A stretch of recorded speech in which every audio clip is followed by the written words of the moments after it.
Alvin York était un homme profondément religieux, originaire de Pall Mall, Tennessee. Il s'est inscrit au service militaire et a répondu à l'appel, mais il était partagé à l'idée de combattre pendant la guerre. J'étais très inquiet à l'idée de partir et de tuer. Je croyais en ma Bible.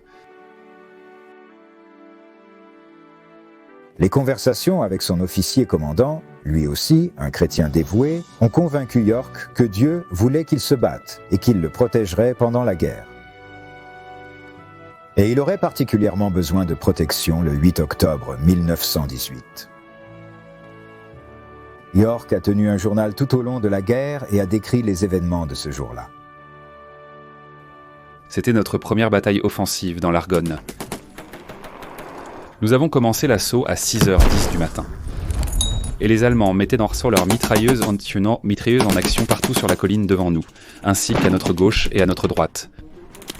J'étais en soutien et je voyais mes camarades se faire abattre jusqu'à ce qu'il ne semble presque plus en rester aucun. Nous avons traversé les obus et les gaz et nous avons occupé la colline 223, qui devait être notre point de départ pour l'avancée vers le chemin de fer. Quand l'heure H est arrivée, nous sommes sortis des tranchées et avons commencé notre avancée. Nous avons dû traverser en courant une vallée large de plusieurs centaines de mètres et prendre d'assaut les emplacements de mitrailleuses sur la crête de l'autre côté. Et il y avait aussi des mitrailleuses sur les crêtes, sur nos flancs. On essuyait des tirs de face et des deux flancs, vous voyez ? Eh bien, la première et la deuxième vague ont traversé environ la moitié de la vallée, puis ont été stoppées par les tirs de mitrailleuses venant des trois côtés. C'était horrible, nos pertes étaient très lourdes. Nos gars tombaient comme de l'herbe haute devant la faucheuse à la maison. Et pour aggraver les choses, il était arrivé quelque chose à notre artillerie et nous n'avions pas de barrage. Nous avons décidé de tenter de les surprendre en les attaquant par derrière. York et 16 autres membres de son bataillon progressaient derrière les lignes allemandes pour tenter de neutraliser les mitrailleuses qui défendaient la ligne. Ils ont réussi à submerger une unité allemande, capturant un grand groupe de soldats allemands.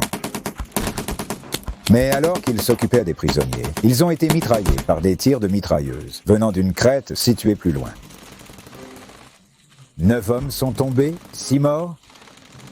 Le caporal York était le gradé le plus élevé restant. York laissa ses hommes garder les prisonniers et s'avança seul vers le nid de mitrailleuses allemands. Ces mitrailleuses crachaient dans le feu et coupaient toute la broussaille autour de moi, et c'était terrible. Et les Allemands criaient des ordres. Vous n'avez jamais entendu un tel vacarme de toute votre vie. Je n'ai pas eu le temps de me cacher derrière un arbre ou de plonger dans les broussailles. Dès que les mitrailleuses ont ouvert le feu sur moi, j'ai commencé à riposter avec mon fusil. À chaque rencontre avec un Allemand, je le tuais immédiatement. Au début, je tirais en position couchée, exactement comme on tire souvent sur les cibles lors des concours de tir dans les montagnes du Tennessee. Et c'était à peu près la même distance, mais ici les cibles étaient plus grandes. Au milieu du combat, un officier allemand et 5 hommes ont sauté hors d'une tranchée et m'ont chargé avec des baïonnettes au canon. Ils devaient parcourir environ 25 mètres, arrivant à toute vitesse. Je n'avais plus qu'un demi-chargeur dans mon fusil, mais j'avais mon pistolet prêt. J'ai d'abord abattu le 6e homme, puis le 5e, le 4e, et ainsi de suite.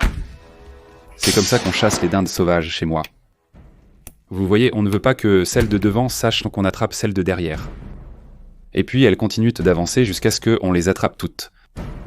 Bien sûr, je n'ai pas eu le temps d'y penser. Je suppose que je l'ai fait naturellement. Je savais aussi que si celle de devant hésitait, ou si je les arrêtais, celle de derrière allait se laisser tomber et me tirer une salve dessus pour m'avoir. Puis je suis revenu à mon fusil et j'ai continué à poursuivre ces mitrailleuses. Je lui ai crié de descendre et de se rendre. Je ne voulais plus tuer, mais j'étais obligé. J'en abattais 1 ou 2 et je criais de nouveau. Face à ces pertes croissantes, le lieutenant allemand qui commandait l'unité a appelé York en anglais pour lui proposer leur reddition. York a accepté. Comme l'indique un mémorial dans le village français de Châtel-chez-Héry, armé d'un fusil et d'un pistolet, il a réduit au silence un bataillon allemand de 35 mitrailleuses, tué 25 soldats ennemis et capturé 132. Contrairement à Freddy Stowers, Alvin York a eu la chance de survivre à l'action qui lui a valu la médaille d'honneur. Il a rapidement été promu sergent et a reçu la Distinguished Service Cross pour ses actions. Quelques mois plus tard, le général commandant des forces américaines, le général Pershing, lui a remis la médaille d'honneur. Le sergent York, comme on se souvient de lui aujourd'hui, a survécu à la guerre et est rentré chez lui sous les acclamations. Son histoire a été publiée dans le Saturday Evening Post, qui comptait plus de 2 millions de lecteurs. Il a rendu visite au Congrès, où il a reçu une ovation debout de la part de la Chambre des représentants.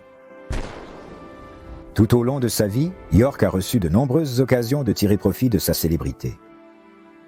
Il a refusé de nombreuses offres d'achat des droits cinématographiques de son histoire ou de devenir porte-parole de produits. En conséquence, il a souvent eu des problèmes de dette, mais il a prêté son nom à plusieurs causes caritatives et projets civiques.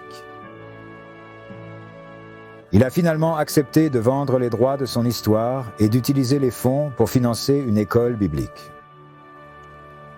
Le film Sergent York mettait en vedette Gary Cooper et a été nommé pour 11 Oscars, en remportant 2.